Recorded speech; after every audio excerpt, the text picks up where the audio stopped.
Intinya toleransi dalam Islam, kalau berkaitan ibadah haram. Kalau berkaitan muamalah, hubungan sesama manusia, boleh.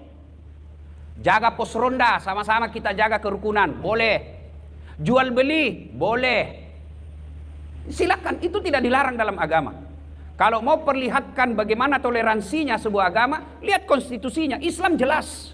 Lakum dinukum waliyadin. Apalagi dicontohkan oleh Umar bin Khattab ketika penaklukan Palestina sekarang namanya. Datanglah Umar bin Khattab masuk ke Palestina, lalu masuk waktu sholat. Umar bertanya kepada pendeta, Pak pendeta, saya mau sholat ini, di mana bagus saya sholat? Apa kata pendeta? Silahkan masuk ke gereja sholat. Apa kata Umar? Bukan dilarang saya sholat di gereja ini. Kalau saya sholat di gereja ini, saya takut nanti pasukanku ambil gerejamu. Lebih baik kau tunjukkan saya di mana tempat bagus. Maka ditunjukkanlah oleh Pak Pendeta, itu tempatnya Nabi Isra Mi'raj di sini. Maka Umar bin Khattab perintahkan waktu itu bangun masjid sebagai monumen. Di sini Nabi Isra Mi'raj. Mau lagi lihat bagaimana Islam memperlakukan kaum minoritas. Waktu itu Umar bin Khattab sebagai pemimpin, presiden, Amirul Mukminin namanya sekarang. Ada di depan istananya Amr bin As. Amr bin As ini gubernur. Di depan istananya ada rumah gubuk, mengganggu pemandangannya rumah gubernur. Ini tidak enak ini. Masa rumah gubernur ada gubuk di depannya? Panggil Pimpro. Kalau sekarang, hati-hati Pak Gubernur. Banyak Pimpro itu salah main selisih banyak-banyak. Dan banyak penjilat di depan Pak. Siapa? Oh, hati-hati Pak. Ini biasa ini yang mendorong gubernur masuk penjara Pak. Nah, dipanggil lain kali kita bahas itu. Datanglah itu.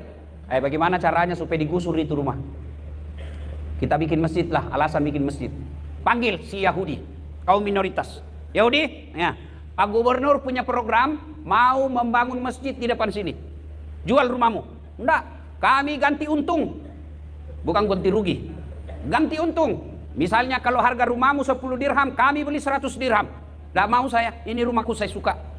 Dalam hatinya kok Pimpro nih banyak juga bicaranya ini. Sudah, mau atau tidak gusur?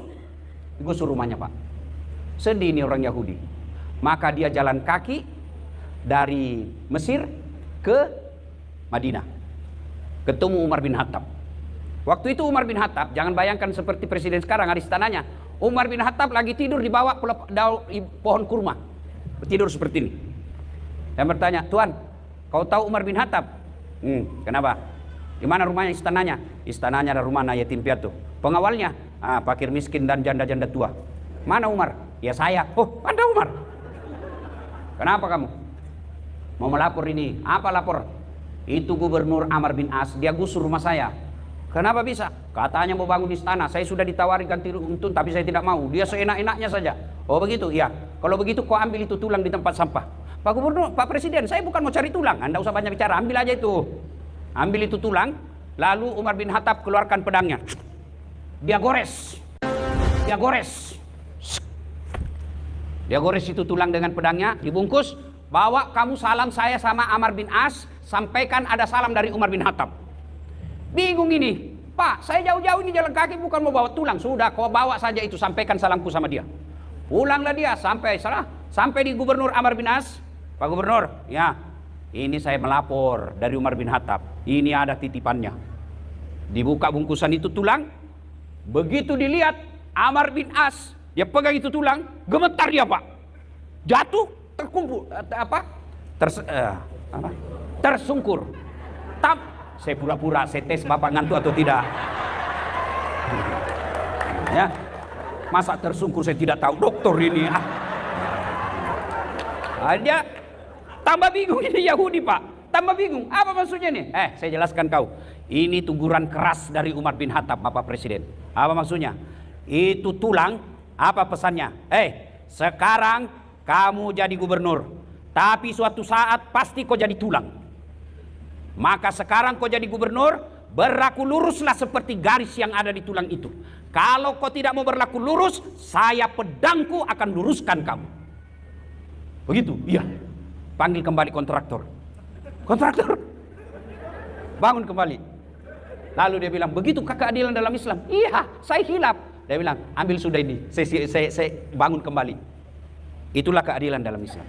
Bapak pernah dengar ceritanya kontraktor di gubernur, Pak Gubernur? Kontraktor di akhirat. Belum pernah dengar cerita kontraktor di akhirat. Jadi kan ini kontraktor, Pak. Aku SMS antara penghuni surga dan penghuni neraka. Kata penghuni surga, bagaimana kabarmu di situ, Mas Bro? Dia bilang, nah dia nak jadi sini di blender terus kita.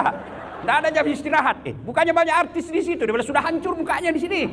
Bagaimana kabarmu di surga? Oh, mantap bro, enak di sini. Bolehkah kami jalan-jalan ke situ? Kata penghuni neraka. Boleh aja sih, tapi bagaimana caranya?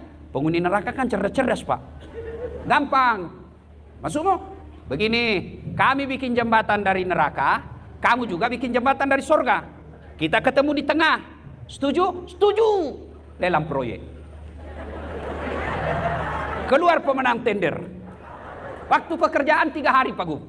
Hari pertama, jembatan dari neraka sudah selesai 50%. Hari kedua, tuntas 70%. Hari ketiga, selesai efisien dan efektif. Sampailah dia di tengah di neraka, dari jembatan neraka. Dia intip dari surga, dari neraka di surga. Kenapa belum selesai-selesai? Malah tidak goyang-goyang itu proyeknya. Teriaklah nih dari neraka. Mas bro, kenapa kau belum mulai proyekmu? Kami dari neraka sudah selesai. Seperti perjanjian sampai di tengah. Apa kata dari surga? Bagaimana mau dimulai? Kontraktor, pengawas, panitia, pemborong, ada semua di situ.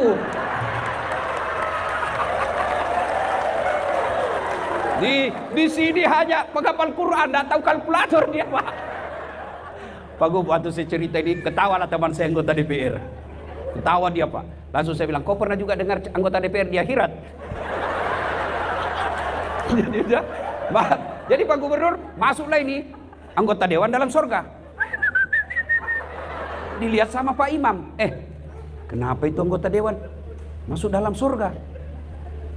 Dia datang protes ke malaikat penjaga surga. Malaikat, kenapa bisa masuk itu? Saya tahu dia korupsi itu waktu di dewan. Apa kata malaikat? Tidak usah kau ribut, dia cuma reses.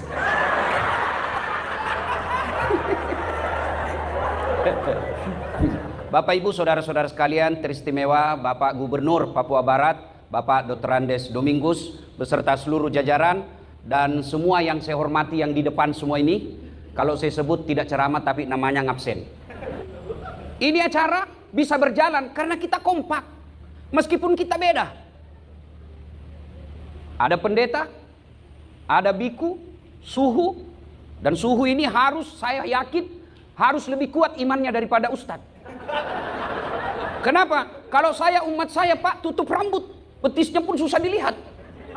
Tapi kalau masuk gereja banyak yang pendek roknya.